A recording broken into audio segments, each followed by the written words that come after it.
I don't answer to you. You answer to the American people, Zohran Mamdani said, voice low, sharp, and calm. His finger pointed at the man across the table.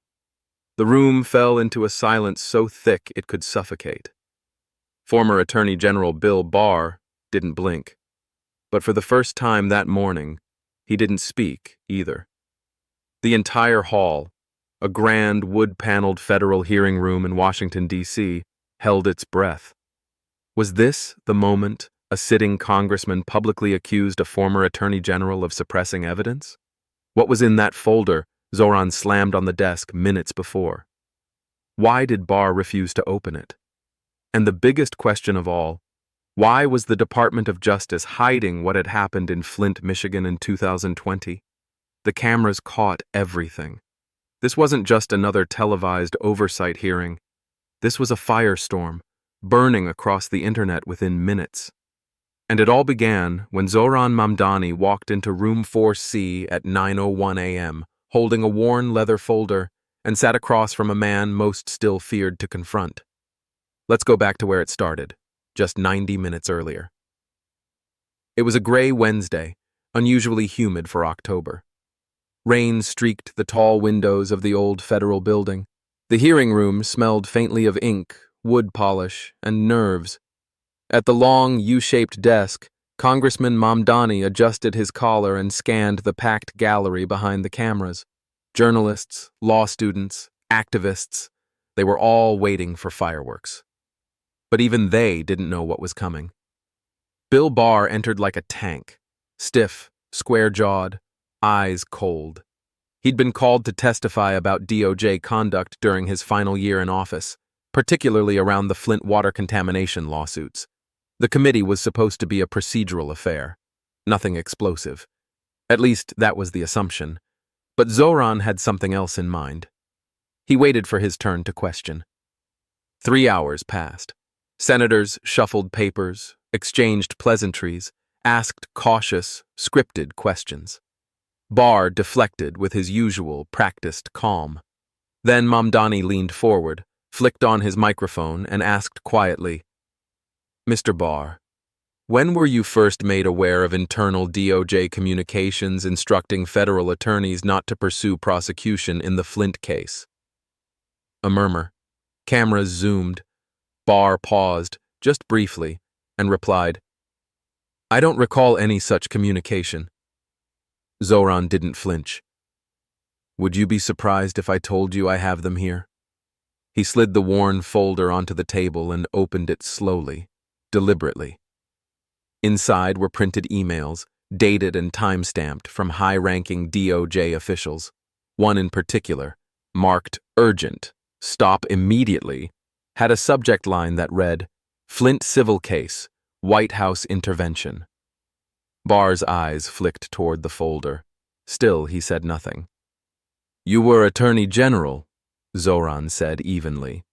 "Did you authorize this intervention?" Barr didn't answer. A low tension crackled across the room. The chair interrupted, asking if Mamdani was making a formal accusation. He nodded. "Yes, I believe the Department of Justice, under Mr. Barr, deliberately blocked federal accountability in Flint to shield political allies and protect private contractors." Gasps from the gallery. Barr finally leaned into the mic. "This is not only inaccurate, it's defamatory." "Then you won't mind if the public sees the emails," Zohran replied. That line? That's the one that went viral. By noon, hashtags were trending. Flint cover-up, #Mamdani vs. Barr, #let the emails speak. But it wasn't about politics, not for Zohran. It was about the families in Flint still drinking bottled water. The mothers with hair falling out, the children with permanent neurological damage, and a system that looked the other way. Now, live on C-SPAN, a congressman from Queens was challenging one of the most powerful legal minds of the Trump era, and doing it with nothing but a folder and a fearless voice. Sometimes, truth doesn't need to shout. It only needs to be undeniable. Take a moment. Let this sink in. If you believe accountability still matters, drop your thoughts in the comments. And if you want stories like this to keep surfacing, don't forget to subscribe. Bill Barr adjusted his glasses. His fingers trembled slightly as he lifted the email printouts from the folder. The silence in room 4C had transformed. No longer anticipation, but disbelief. The man once dubbed the president's bulldog was now scanning documents that seemed to undercut years of official denial. He looked up. "These are cherry-picked," he muttered. But even he didn't sound convinced. Zohran Mamdani didn't reply immediately.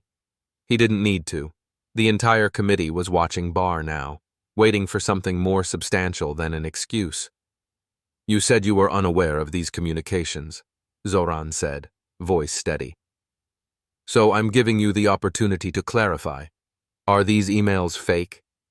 Barr hesitated. I don't know their origin." "The DOJ's own metadata says otherwise," Mamdani replied, tapping his pen against the folder. "You can ask your former staff. I already did. One of them turned whistleblower." Gasps echoed again. It was no longer just about emails. There was a source, and that changed everything. To the right of the dais, the chair of the Oversight Committee looked stunned. "Congressman Mamdani, are you asserting there is an active whistleblower connected to these communications?" "I'm not asserting it," Zohran answered. "I'm stating it as fact." Barr's composure fractured, just slightly. His eyes narrowed. "This is a political ambush," he said. "It's designed to smear my name." "No, sir," Zohran said calmly. "This is designed to recover the truth." The tension in the room was no longer contained. Reporters were texting frantically. Staffers whispered behind their clipboards, but Zohran stayed locked in, eyes fixed on Barr. "Let's go back to February 2020, he continued. "That's when the Eastern District of Michigan was preparing civil indictments against several contractors involved in the Flint cleanup. Internal memos show the DOJ intended to proceed. Then, suddenly, emails begin circulating that reference a directive from higher office to delay the filings. Weeks later, those charges were dropped. Conveniently." Barr leaned back in his chair. "This is a gross mischaracterization of standard procedure." "Then explain it," Zohran pushed. "If these weren't political instructions, what were they?" Barr didn't answer. Instead, he turned toward the committee chair. "I request a recess." The chair was caught off guard. "That's highly irregular during questioning." "I'm invoking my right to consult counsel before proceeding," Barr said firmly. Zohran watched him for a long moment, then leaned into the microphone. "You can delay this hearing, Mr. Barr, but you can't delay what's coming, because whether it's today or tomorrow, the people of Flint deserve to hear the truth, and if you won't give it to them, we will." And just like that, the room erupted, not in noise, but in motion. Committee members whispered frantically. Barr was escorted from the room by staffers. Live feeds cut to recess banners, and Zohran Mamdani sat back in his chair, hands folded, the folder still open in front of him. Outside, it was still raining. In the hallway, Zohran was approached by reporters, cameras, phones, all flashing, all shouting. "Congressman Mamdani, is it true there's a whistleblower? Do you fear retaliation? Is this about Flint or something bigger?" He didn't stop walking, but over his shoulder he said clearly, "This is about people who've been lied to for too long." Back inside, Barr was in a private room, flanked by legal counsel. His face was pale now, the confidence from earlier drained. One of his attorneys whispered, "If that source exists, we need to prepare." But the truth was, it wasn't just about the source. It was about the fact that Zohran Mamdani, a name many Americans didn't know yesterday, had just ripped a curtain back on one of the ugliest betrayals in modern government history. And this wasn't over. Not even close. Because what Zohran hadn't said in that hearing room, what he hadn't yet revealed, was that the whistleblower didn't just hand over emails. They handed over audio. Take a breath. Think about what this means. And if you believe this kind of story deserves to be heard, don't just scroll away. Share your thoughts below. You never know who's listening. The hallway outside room 4C had become a scene of organized chaos. Staffers with earpieces darted between doors, journalists waited in packs, and cameras rolled non-stop. But deep inside the building, in a sealed committee chamber away from the public eye, Zohran Mamdani sat alone at a small oak table, headphones on, laptop open. The audio file had just finished playing for the third time. His hands shook slightly, not from fear, but from something deeper. Righteous fury. Because the voice on that recording was unmistakable. Bill Barr. And what he said couldn't be explained away as misinterpretation or legal nuance. The audio, time-stamped February 17, 2020, captured a conference call between top DOJ officials. In the clip, Barr's voice was clear. "Delay the filings. We'll handle Flint after November. There are too many optics risks right now. The White House doesn't want headlines." That sentence alone was enough to shake a country. The whistleblower had sent it via a secure channel the night before the hearing. Along with the audio came a note. They knew. All of them. I was there. Do not let this disappear like the others. Now, with the committee recessed, Zohran had a decision to make. He could hold the recording, wait for legal counsel, or he could do what his gut screamed was right. Release it. He picked up his phone and texted his communications director. "Prepare a statement. We go public today." At 4:13 p.m., Zohran walked back into room 4C. Barr had not returned. His lawyers were in discussion with the committee chair behind closed doors. The gallery was buzzing again, rumors flying. Zohran asked to speak. The chair hesitated, then nodded. 5 minutes. He stepped to the center microphone. "Earlier today, I submitted documents that raised serious concerns about DOJ interference in the Flint investigation. Some called it political, some called it reckless, but it wasn't a performance. It was evidence. And now, I have more." The room hushed instantly. "Last night, I received a recording," Zohran continued. "An internal DOJ call involving senior officials, including Mr. Barr, explicitly instructing delays in Flint-related prosecution for political convenience." A ripple of gasps. The chair leaned forward. "Congressman Mamdani, are you presenting classified material?" "No, sir. It has been verified and cleared by our legal counsel." He pressed a button on his laptop. And over the speaker system, Bill Barr's voice echoed across the chamber. "Delay the filings. We'll handle Flint after November. There are too many optics risks right now. The White House doesn't want headlines." A woman in the gallery began to cry. The room sat stunned. For the first time in his career, Zohran Mamdani felt the entire weight of his position. Not as a politician, but as a representative. Not of power, but of people. Children who drank poisoned water. Mothers who buried their trust. Families who waited for justice that never came. He turned toward the chair. "I formally request that this committee initiate a full inquiry into DOJ obstruction under Mr. Barr's leadership and deliver this recording to the Office of the Inspector General." The chair didn't answer right away. Then, softly, "Motion recorded." Outside, the world erupted. Within an hour, the clip was on every major news channel. New York Times, Washington Post, and ProPublica pushed alerts. Activist groups called emergency press conferences. Protesters formed outside the Department of Justice. And trending above all else on Twitter, the tape. Bill Barr's spokesperson issued a brief statement. The audio lacks context and is being weaponized for political gain. But the damage was done. The words couldn't be taken back. The country had heard them, and they came from his mouth. That night, Zohran sat in his apartment alone, watching the coverage unfold. He didn't smile. He didn't celebrate.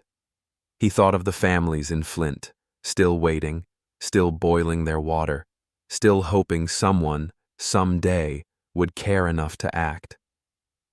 Then his phone buzzed, a message from a number he didn't recognize. "I have the memos, internal logs. You're not alone." The message ended with 2 words, "Keep going." And for the first time that day, Zohran exhaled. Want to see the truth keep rising? Hit subscribe. And if this made you feel something, anger, hope, anything, drop it in the comments. We listen. By morning, the White House press room was on fire. When the president's spokesperson stepped up to the podium at 8 a.m., he looked like he hadn't slept. "We were not aware of the DOJ's internal conversations regarding Flint," he said flatly, avoiding reporters' eyes. "We trust the Inspector General to handle any investigation impartially." But the press wasn't buying it. Nor was the public. Cable news played the recording on loop. Social media exploded with testimonials from Flint residents, some furious, some in tears, all asking the same thing. How could they let this happen? And the name on everyone's lips, Zohran Mamdani. Not because he wanted the spotlight, he didn't. But because he did what too many before him wouldn't. He lit a match in a room soaked in gasoline.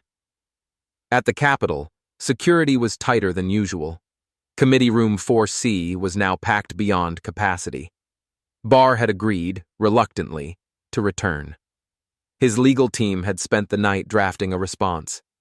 They weren't going to sit quietly this time. He entered with a stack of papers and a thin smile. "I want to make a statement," he said before anyone else could speak. The chair nodded. "Proceed." Barr began calmly. "The recording released yesterday was misleading. It was part of a longer conversation about prosecutorial resources. The phrase in question was taken out of context. I never obstructed justice." Zohran didn't interrupt. He let him finish. When the floor reopened, he stood slowly, slid another document across the table, and said, "Then explain this one." It was a calendar log, dated exactly 2 days after the call in the recording, showing a private meeting between Barr, 2 DOJ advisors, and a corporate lobbyist representing one of the companies named in the Flint lawsuits. Barr's face drained of color. "You said you never interfered," Zohran continued. "But your own office booked a closed-door meeting with someone who stood to lose millions if that case moved forward. Want to tell us what was discussed?" Barr stammered. I meet with many people. This one wasn't recorded, wasn't logged in the public record, and occurred hours before DOJ prosecutors were told to stand down." Barr glanced toward his lawyers. "I don't recall the specifics." "You remembered enough to deny obstruction, but not enough to explain the lobbyist?" Barr fell silent. Outside the chamber, the walls were cracking. By the afternoon, 3 major newspapers had filed Freedom of Information requests for the DOJ's internal calendar logs. Congressional members, on both sides, began distancing themselves from Barr. Several called for his disbarment. Others demanded a criminal probe. And then the real shock hit. The whistleblower came forward, publicly. Her name was Mariah Torres, former senior DOJ data analyst. She appeared on national television, holding back tears as she spoke. "I saw the documents. I heard the calls. I was ordered to scrub timelines and change file labels. I stayed silent for too long. But when I saw Congressman Mamdani stand up alone, I knew I couldn't let him fall without backing him." The country leaned forward, not because this was a scandal, but because for once, the script was flipping. Those who were always told to wait were finally being heard. The DOJ issued a formal response, an internal ethics investigation. But the public didn't care. The people of Flint wanted more than an apology. They wanted justice.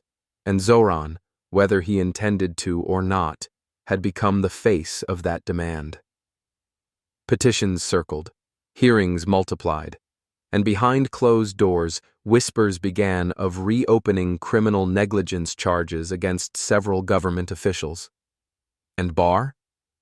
3 weeks later, he resigned from the legal advisory role he quietly held with a corporate firm connected to one of the Flint contractors. No press conference, no farewell speech, just a quiet exit. In a town hall meeting in Flint, Zohran took the stage with nothing in his hands. No folder, no evidence, just his voice. "I didn't do anything heroic," he said. "I just did what should have been done a long time ago." An older man stood from the audience and replied, "Maybe, but you were the only one who actually did it." The room applauded, not for politics, not for show, but because truth, when finally spoken aloud, sounds like thunder. Sometimes all it takes is one person to call the silence what it really is: complicity. And sometimes that person is someone the system never saw coming. Zohran Mamdani didn't break the system. He simply refused to become part of it. And now, millions are listening. If you believe stories like this matter, hit subscribe. If you've been waiting for someone to speak up, say it in the comments, because silence is a choice. And this time, we chose to speak.